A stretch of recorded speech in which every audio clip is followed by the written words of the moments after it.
ដើម្បីរក្សានៅតម្រង់ណាមួយជារបស់ខ្មែរយើងទៅចូលរួមសិក្សាស្វែងយល់បើយើងមិនច្បាស់យើងក្រែងច្រឡំអ្នកកុហកថាជារបស់គេឧទាហរណ៍បងរឿងកៅណាមាជាដើមបបសេះយើងច្រឡំថាបងរៀនពីជំនុំច្រឡំមកខ្ញុំណាប៉ុន្តែមិនមែនទេគឺជារបស់យើងឥឡូវយើងមកសម្ដែងនេះឲ្យច្បាស់ថាជារបស់យើងបាទកៅមិនលក្ខណៈជាដើមបបសេះយើងយករបស់យើងច្បាស់លាស់អញ្ចឹងបាទជារបស់យើងខ្មែរយើងមកសល់ទុកអញ្ចឹងអ្វីដែលខ្ញុំបានធ្វើការហាត់និងធ្វើការរៀននេះគឺដើម្បីអីចង់ចូលរួមធ្វើជាឯកសាររួមបើសិនជាអត់មានឯកសាររួមអត់មាននិយាយតគ្នាហើយដោយសម័យដូចធ្លាប់រឿងដល់តម្រង់ក្រៅប្រព័ន្ធប៉ុន្តែយើងពិតជាចង់រក្សានៅតម្រង់សិល្បៈបែបលក្ខណៈភាសានេះឲ្យបានយូរបង្វែងដោយសារតែវិស័យមួយនេះអាចនិយាយបានថាស្ទើរតែបាត់បង់លេខស្អីមានអ្នកគ្រប់គ្រងកាលណាមានលេខអ្នកគ្រប់គ្រងគឺទៅឯងបាក់ដូរមកបាច់ច្រានទេគឺទៅឯងតែម្ដងអញ្ចឹងហ៎ពិតជាការប្រកាសហើយហើយលោកបានចម្រុងបានហាត់រៀនរយៈពេលប៉ុន្មានថ្ងៃបងទៅគេហាត់បាន20ថ្ងៃទេ20ថ្ងៃទេបងប្អូនសូមជំរាបជូនថាតាំងកសម្បងណាបងប្អូនណាហើយម្ចាស់អូនតកបើយើងហាត់អីក៏និយាយតាំងមែនហ៎ហើយយើងនិយាយធូរជាមួយគ្នាទៅវាថៃអូនចាំឲ្យជួយឆ្លើយសំណួរនេះបងថាបងប្អូននេះឆ្លើយច្រើនហើយបានចម្រុងបានសាក់តយើងប្រើសំឡេងអញ្ចឹងបាទ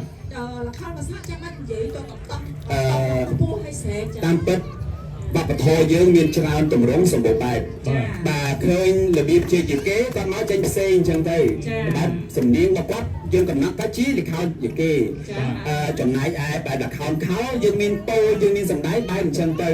រីឯលខោនភាសាអាចនិយាយថាវិស័យដូចកូនពៅដែរបូករួមអាចថាមានចំហាយនៃសម័យចូលខ្លះដែរចម្រៀងខ្លះឯខ្លះហើយបើសិនជាយើង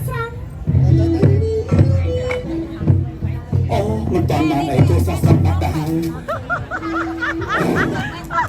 សាខាងណាស់ព្រះម្ចាស់ក៏ពេកយើងទៅពីមានអាកាសគឺជាសាមហាស្រោបនៅសាលាមធ្យមសិក្សាវិចិត្រសិល្បៈណាព្រះអង្គម្ចាស់អូនជាបាច់ឆ្ងាយនេះអូនក្បែរនេះក៏ជួបបានដែរអូនណា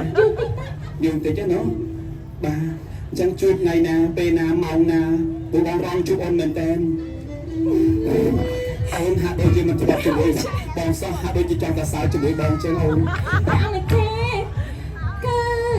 នៅថ្ងៃទី11 12ខែតុលាឆ្នាំ2025នេះហើយក្រាបទូលអូអញ្ចឹងមានន័យថាថ្ងៃទី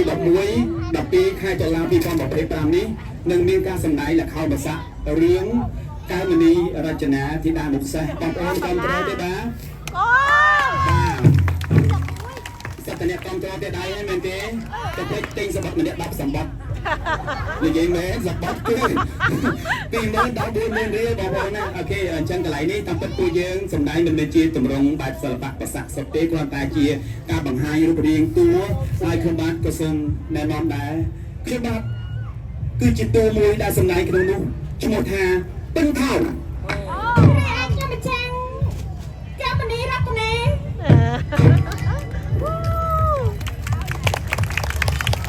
យើងនឹងធ្វើការសម្ដែងនៅថ្ងៃខាងមុខនេះហើយក៏មានការលោកសម្បត្តិទីនោះក៏មាននៅខធំទលាយម៉ាស៊ីនត្រជាក់បូករួមជាមួយនឹងការសម្ដែងជាទម្រង់បែបសិល្បៈដោយក្នុងនោះបងប្អូនឥឡូវចេះខ្ញុំសូមឲ្យក្រុមការងាររបស់ខាងខ្ញុំជួយចែកនៅលិខិតនឹងមិនសម្បត្តិទេគឺជាការផ្ដល់ដំណឹងលិខិតនៃការបម្រើ